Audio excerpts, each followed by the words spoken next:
Tom, thanks for joining. Thanks for having me, Yay. Mike. Happy birthday, man. Thank you, man. It's so good to see you and hear you. It's good to see you. I know it's been forever. As most of us have now likely celebrated a birthday during this isolated, quarantined time, do you have any birthday traditions, or are you having to pivot to celebrate differently this year? Like how are you celebrating this year in ways that you normally would, or in new ways? Yeah, that's a good question, because I feel like this is almost a callback to older traditions that I'd kind of put a pause on. I used to always do some kind of giant creative project, Exquisite Corpse or something on my birthday. But this year, it's like I miss everybody, and I wanna just make some big weird monster. So hi everybody. Hey everybody. Amber. Welcome to MEMcon 2020. Thanks for being here. Feels like I'm doing the right thing for my birthday. Yeah, I agree. I fully endorse your birthday plan. I'm already having a ball, and we're Nice. an hour in? Yeah.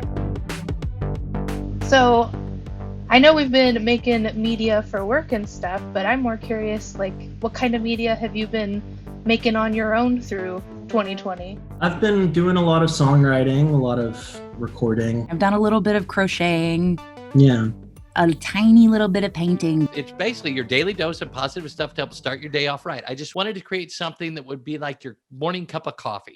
I was like, I'm finally going to figure out water marbling, and just started experimenting. And Here's this. That's awesome. well, this is just paint floating around on water. So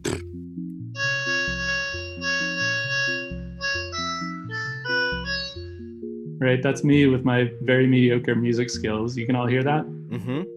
Okay, so this is going through the entire Beatles catalog. It picked out little clips to put them together to remake that. Oh, let me put it into this project.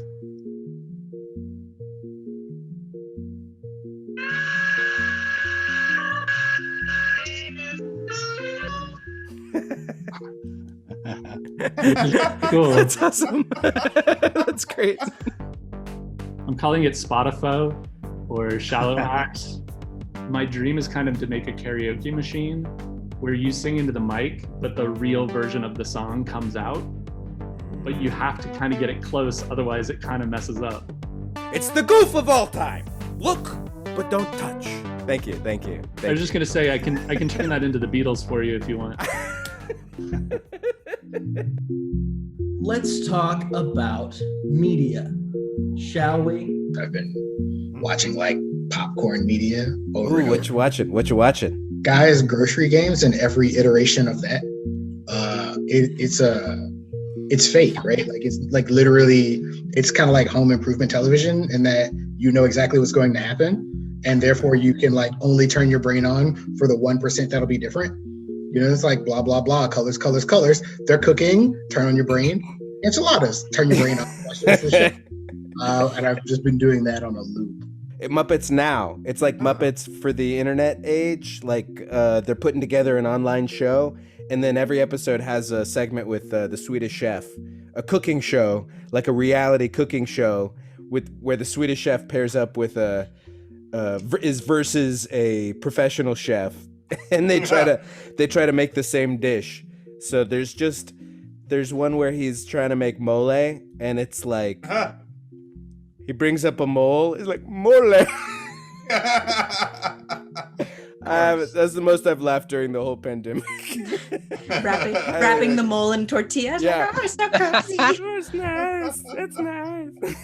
A Late Show with Stephen Colbert has been such a marker, such a daily marker and check-in when they take holiday breaks. I'm like, no, come back. No, please come back. Midnight Gospel. Yeah. Midnight Gospel. I highly recommend. I watched The Queen's Gambit. That was really good. I just finished The Flight Attendant last night. The story of a broken woman that doesn't play into the usual tropes. It's called Dungeons and Daddies. Oh yeah. Not a BDSM podcast. Yeah. It's the D&D podcast. You that never nobody know where it's listens going to go. A show that Beth Burns recommended, Beforeigners.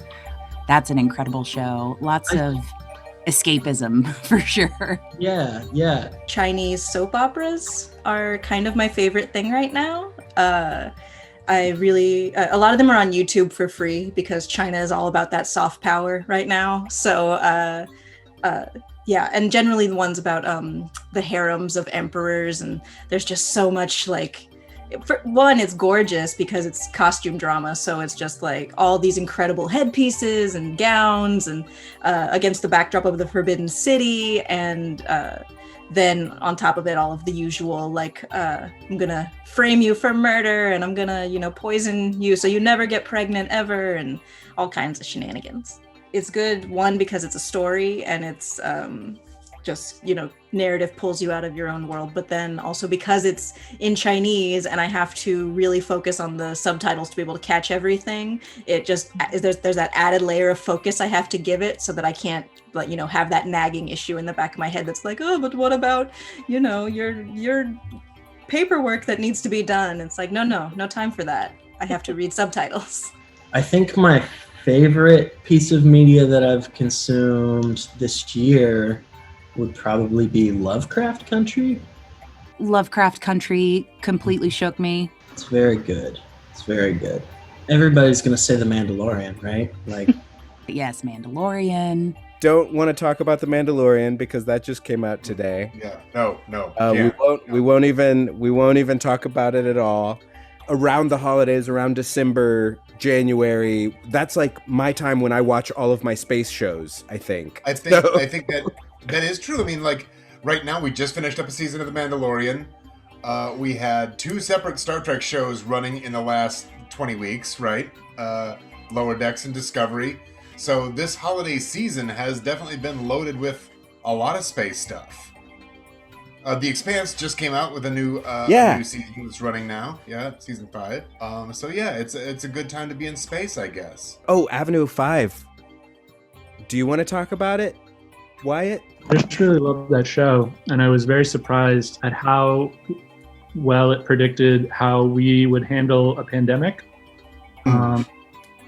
As Earth people, they have a similar sort of like situation that they know the smart thing to do, and the people do not do the smart thing. That's sci-fi in general. It's like the worst part of space travel is that you have to take humans with you. So It's like anything terrible about Earth, just smearing it across the universe in space travel. And Moonbase 8. Oh, that's right. Avenue 5, Moonbase 8 with John C. Reilly. We were talking about your imperialist China dramas, and basically I've been watching an older show called Dark Matter, which is basically the same story that you're watching, with an empress who has stolen like the planet from the rightful heir, the sun. She's controlling it. Basically the same thing, but in space, and they still have swords and stuff. I don't think anybody can take what I'm saying seriously because of this.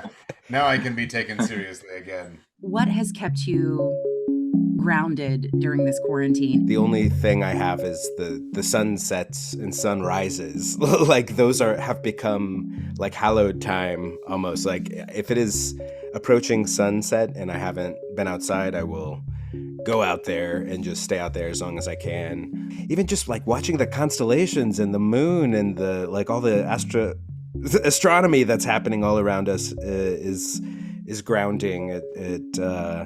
It keeps me more in tune with like the passage of the year, which honestly I've never been great at. The seasons, it feels like I'm always a season behind. But I feel more in tune with this year somehow, because I've been forced to be at home with nothing to watch but the sky. So On a lighter space note, I don't know if you guys know where to find Jupiter and Saturn, but they're gonna like be within, I think, like 1/10 of a degree of each other on the 21st on Monday, which is pretty cool. It's supposed to be like the Christmas star. I've been watching them slowly, like they've been getting over closer the last and few closer months together. And you can see Pretty Mars cool. too. It's the only yellow star if you look straight up. Fun space facts. I guess the biggest self-care improvement that's fairly new to the pandemic is that I've been doing a lot of walking in the woods.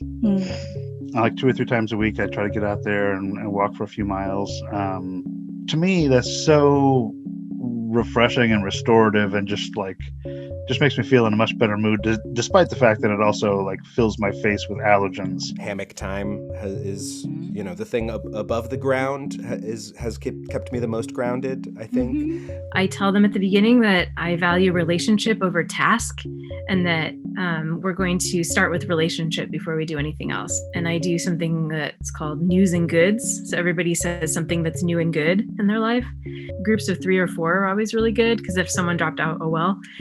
And then they would just chat about what was new and good that day. And these are all students that didn't know each other at the beginning. And I wondered if it was helping. And at the end of the semester, I will say that students, many students said the check-ins were the thing that really, really helped them. Like, that was sometimes the only time they spoke to another person the whole day. I will be happy when we are all vaccinated and able to see each other in person, but I also don't want to lose the kinds of connections that are happening now that I almost would not have even had time for.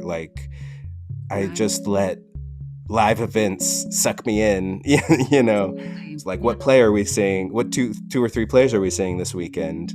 But this has really forced a lot of people, I think, to reach out to old friends, and I just want to keep doing that. I want more of that. Yeah. I want to, yeah. Combine. Bring it all. Bring together our past and our present, and absolutely, and build a future together.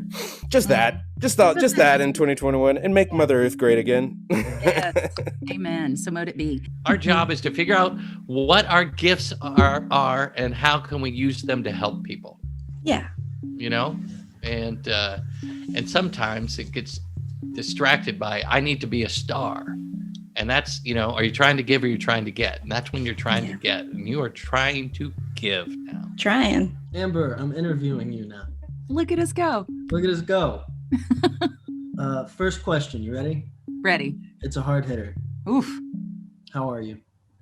I'm okay. Julie Moore, I thought she put it so beautifully when she said, I hope you're well with the great asterisk that is 2020. Mm-hmm. So it's with that huge asterisk understood, overall, I'm good. I got a friend, know what I mean? She smiles at my nightmares.